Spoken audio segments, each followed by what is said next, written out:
የ2025-26 የእንግሊዝ ፕሪሚየር ሊግ ዋንጫ በመድፈኞቹ ቁጥጥር ስር ወድቋል። ሰሜን ለንደን በደስታ እያበደች ነው። አርሰናል የፕሪሚየር ሊግ ሻምፒዮንነቱን አረጋገጠም።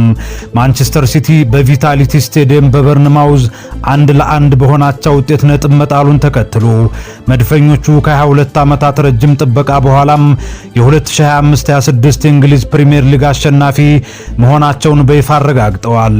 ታሪክ ተሰራ። 2003-2004 ዘ ኢንቪዚብል የማይበገሩት ድንቅ ታሪካዊ ጉዞ በኋላም ለመጀመሪያ ጊዜ የወርቅነቱ የፕሪሚየር ሊጉ ዋንጫ ወደ ኤሚሬትስ ስቴዲየም እያመራ ይገኛል። ሚካኤል አርቴታና ስብስባቸው ለዓመታት የለፉበትን የታገሉለትንና ያለሙትን የሻምፒዮንነት ክብር ዛሬ በይፋ ጨብጠዋል።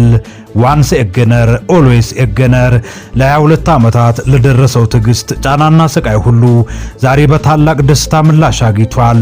የአርሰናል ደጋፊዎች በሙሉ እንኳን ደስ አላችሁ። ይህንንም ደስታ ለሁሉም ሸር አድርጉት።